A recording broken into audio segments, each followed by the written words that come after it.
শুনতে হয়তোবা কিছুটা অদ্ভুত লাগে, কিন্তু অদ্ভুত লাগলেও এটাই বাস্তব, এটাই সত্য। আজকের সমাজে তোমাকে ভালোভাবে বেঁচে থাকতে হলে ভালো অভিনয় জানতে হবে। এই পৃথিবীর বেশিরভাগ মানুষই অভিনয় করে, কেউ নিজেকে ভালো রাখার, কেউ ভালো থাকার, তো কেউ অন্যকে কষ্ট দেওয়ার। আসলে আমরা কোনো মানুষকে বাইরে থেকে দেখে যেমনটা ভাবি তেমনটা কিন্তু নয়। এই পৃথিবীর প্রত্যেকটা মানুষ নিজেকে একটু অন্যভাবে প্রেজেন্ট করার চেষ্টা করে। এই পৃথিবীর প্রত্যেকটা মানুষ অন্যের সামনে নিজেকে খুশি দেখানোর চেষ্টা করে। এই পৃথিবীর প্রত্যেকটা মানুষ তোমার মতোই নিজের দুঃখগুলো আড়াল করে। কিন্তু কি বলতো, তুমি যখন অন্যের সামনে নিজের দুঃখ কষ্টগুলো প্রকাশ করবে, তখন মানুষ হয়তোবা সেটার মজা নেবে। তুমি হয়তোবা নিজের দুর্বলতাগুলো অন্যের সামনে প্রকাশ করলে, বিশ্বাস করো কোনো লাভ হবে না, বরং মানুষ দুর্বলতার সুযোগ নিতে অধিক ভালোবাসে। তাই অভিনয় শেখাটা প্রয়োজন। তুমি নিজেও হয়তোবা তোমার জীবনে এমন অনেক অভিনয়কারীকে দেখেছ, যারা বাস্তব জীবনে অভিনেতা অভিনেত্রীর থেকে অনেক বেশি যোগ্য। আসলে আমরা এটা না মানলেও কোনো যায় আসে না, কিন্তু আমাদের জীবনে কিছু স্পেশাল মানুষ থাকে, আর সেই স্পেশাল মানুষগুলোই আমাদেরকে স্পেশাল কষ্ট দিয়ে যায়। আমরা কারোর অভিনয় দেখে এটা ভুলে যাই যে কারোর থেকে মেসেজ না পাওয়াটাও একটা মেসেজ, আর সেই মেসেজটা হলো তার আর তোমার কোনো প্রয়োজন নেই। এই যে প্রয়োজন শব্দটা বললাম না, এটা আমাদের জীবনের সাথে অতপ্রতভাবে জড়িত একটা শব্দ। আমি একটা কথা প্রায়ই বলি, প্রয়োজন ছাড়া প্রিয়জন হয় না। প্রয়োজন থাকলে মানুষ তোমার কাছে আসবে, প্রয়োজন ফুরিয়ে গেলে মানুষ তোমাকে দূরে ছুড়ে দেবে। সত্যি বলতে কিছুটা অদ্ভুত লাগলেও এটা বাস্তব, এটা সত্য যে আজকের পৃথিবীতে কিছুটা হলেও ভালোবাসা কেনা যায়, কিছুটা হলেও সম্মান কেনা যায়। তাই তোমাকে বলবো, নিজেকে পরিবর্তন করো, অহেতুক সময় নষ্ট করো না। নিজের সময়টাকে ব্যবহার করে উপার্জন করো, এতটা উপার্জন করো যতটা উপার্জন করার পরে ভালোবাসা, সম্মান এগুলো কেনা যায়। হ্যাঁ, তুমি টাকা ইনকাম করো, দেখবে ভালোবাসা, সম্মান এগুলো এমনিতেই চলে আসছে।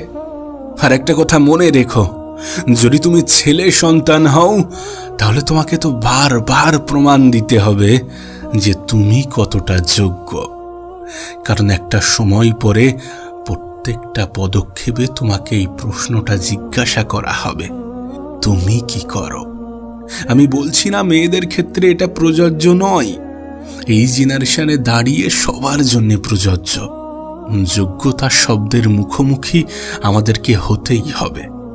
তাই সেই জন্যে নিজের সময়কে এমন কোনো স্থানে, এমন কোনো ক্ষেত্রে ব্যয় করা উচিত নয় যেখানে সময় ব্যয় করার পরে সময়ের অপচয় বলে মনে হয়। কারণ বিশ্বাস করো, আফসোস এটা খুবই বাজে একটা শব্দ, আফসোস খুবই বাজে একটা জিনিস। আফসোস করে কোনো লাভ হয় না। তাই আফসোস হওয়ার আগেই নিজেকে শুধরে নাও, নিজেকে পরিবর্তন করে নাও। পরিবর্তন তো আমাদেরকে হতেই হবে, পরিবর্তন প্রত্যেকটা মানুষকেই হতে হবে। তবে তুমি যদি সময়ের আগে পরিবর্তন হও, যদি পরিস্থিতি খারাপের আগে পরিবর্তন হও, তাহলে হয়তোবা জীবনটা পাল্টে যাবে, তাহলে হয়তোবা বিষয়টা অন্য জায়গায় গিয়ে দাঁড়াবে। কিন্তু যদি সময়কে পরিবর্তন করতে হয়, যদি পরিস্থিতিকে পরিবর্তন করতে হয়, তাহলে হয়তোবা তখন কিছুই আর নিয়ন্ত্রণে থাকবে না। তাই চেষ্টা করো, চেষ্টা একজন মানুষের জীবনে অনেক বেশি অনুপ্রেরণা যোগায়। চেষ্টা করো, নিজের তরফ থেকে সম্পূর্ণ চেষ্টাটা করো এবং নিজের উপরে বিশ্বাস রাখো। আসলে আমরা নিজেদের উপরে বিশ্বাস রাখার পরিবর্তে কোনো এক অজ্ঞাত দুদিন আগে পরিচয় হওয়া মানুষের উপরে এত বেশি বিশ্বাস করি যতটা বিশ্বাস করলে পরে কষ্ট পাওয়ার কারণ হয়। আমি জানি বিশ্বস্ত মানুষ যখন বিশ্বাসের উপরে বিষ ঢেলে দেয়, তখন কোনো মানুষকে দ্বিতীয়বার বিশ্বাস করাটা কঠিন হয়ে দাঁড়ায়। কিন্তু বিশ্বাস করো, নিজের উপরে বিশ্বাস রাখাটা গুরুত্বপূর্ণ, নিজের উপরে ভরসা রাখাটা গুরুত্বপূর্ণ, নিজেই নিজেকে মোটিভেট করাটা গুরুত্বপূর্ণ। শোনো, তোমাকে বলি, ক্ষমার অযোগ্য কাউকে ক্ষমা করে দিয়ে পিছনে না তাকানোটাই শ্রেষ্ঠ প্রতিশোধ। কোনো ব্যক্তি ক্ষমার অযোগ্য, তাকে ক্ষমা করে দাও, কিন্তু দ্বিতীয় কোনো সুযোগ দিও না, দ্বিতীয় কোনো প্রতারণা করার সুযোগ দিও না। সত্যি বলতে এই পৃথিবীটা একটু অন্যরকম, আজকের পৃথিবীটা একটু অন্যরকম। এই পৃথিবীতে মানুষের কাছে অর্থের গুরুত্বটা অনেক বেশি, মানুষের কাছে যোগ্যতার গুরুত্বটা অনেক বেশি। মানুষ আজকাল পোশাক দেখে তার চরিত্র বিচার করে। তাই যদি চাও যে পৃথিবীতে নিজেকে ভালো রাখবো, যদি চাও যে পৃথিবীতে ভালো থাকবো, তাহলে নিজেকে পরিবর্তন করো, উপার্জন করো, চেষ্টা করো উপার্জন করার চেষ্টা করো।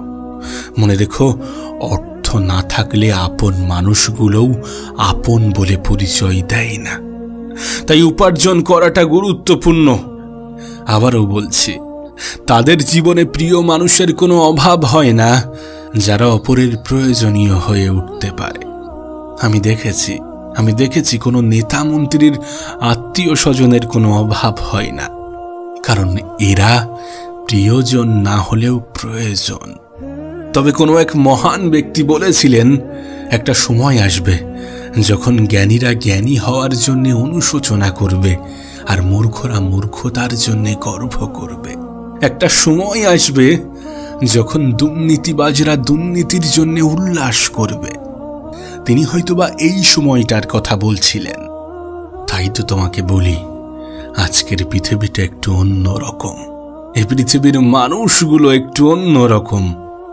তবে তোমার কাছে একটা অনুরোধ করব, আজকের দিনে দাঁড়িয়ে সেই মানুষটাকে একটু ভালো রাখার চেষ্টা করো যাকে তুমি রোজ আয়নায় দেখো। কারণ এই পৃথিবীতে নিজের থেকে অধিক আপন কেউ হয় না। তুমি দেখবে এখানে কেউ তোমাকে উপরে ওঠানোর জন্য বসে নেই, কিন্তু নিচে নামানোর জন্য অনেকেই তৈরি আছে। এখানে হাত ধরে টানার মতো হয়তোবা কোনো মানুষ নেই, কিন্তু পা ধরে টানার মতো মানুষেরও কোনো অভাব নেই। তাই সেই মানুষটাকে একটু ভালো রাখার চেষ্টা করো যাকে তুমি রোজ আয়নাতে দেখো। তবে মনে রেখো, প্রতিশোধ গ্রহণের মাধ্যমে যতটা তুমি অর্জন করতে পারবে, তার থেকে অনেক বেশি অর্জন করতে পারবে ক্ষমা প্রদর্শনের মাধ্যমে। তাই যারা তোমাকে কষ্ট দিয়েছে তাদেরকে ক্ষমা করে দাও। তবে হ্যাঁ, ব্লক লিস্টের জায়গাটা একটু বাড়িয়ে নাও, যেন আজকের দিনে মনুষ্যত্ব, মানবিকতা এগুলোর কিছুটা হলেও অভাব আছে। আসলে কি বলতো, ব্যস্ততার মাঝে মানুষ যেটা হারিয়ে ফেলে সেটি হলো সময়, ক্লান্ত হলে যেটা হারিয়ে ফেলে সেটা শক্তি, আর স্বার্থের মধ্যে যেটি হারিয়ে ফেলে সেটি মনুষ্যত্ব। তাই তোমার কাছে একটা অনুরোধ করব, যেখানে মানবিক হওয়াটা প্রয়োজন সেখানে একটু মানবিক হওয়ার চেষ্টা করো। জীবনের একটা নির্দিষ্ট লক্ষ্য ঠিক করো। যদি সম্ভব হয় তাহলে কিছু অসহায় মানুষের পাশে দাঁড়ানোর চেষ্টা করো। নিজের যতটুকু সামর্থ্য ততটুকু দিয়ে কিছু অসহায় মানুষের পাশে দাঁড়ানোর চেষ্টা করো। কে জানে, উপরওয়ালা তোমার কোনো এক কাজে খুশি হয়ে যাবে এবং তোমাকে উত্তম পুরস্কারে পুরস্কৃত করবে। না, এটা হয়তোবা ঠিক যে যারা তোমার আমার দ্বারা উপকৃত হয়েছে তারা আমাদেরকে সারা জীবন মনে রাখবে না, কিন্তু এতে কোনো যায় আসে না। এই পৃথিবীর অনেকেই অনেকের দ্বারা উপকৃত হয়, কিন্তু কতজনই বা মনে রাখে? তুমি নিজেই দেখো, আমরা নিজেরাও তো অতীতে অনেকের দ্বারা কম বেশি উপকৃত হয়েছি, কিন্তু আজ তারা আমাদের স্মৃতিতে নেই। আসলে ভালো কাজ করার উদ্দেশ্য এটা নয় যে আমাদেরকে মনে রাখতে হবে, নিজের মানসিক শান্তি, আত্মার তৃপ্তির জন্যে করা উচিত। উপরওয়ালাকে খুশি করার জন্যে করা উচিত, যিনি না চাইতেই তোমাকে এত কিছু দিয়েছেন এবং না জানি ভবিষ্যতে আরো কত কিছু দেবেন। যদি তুমি পরিশ্রম করো, যদি তুমি মেহনত করো, যদি তুমি নিজের তরফ থেকে সম্পূর্ণ চেষ্টাটা করো।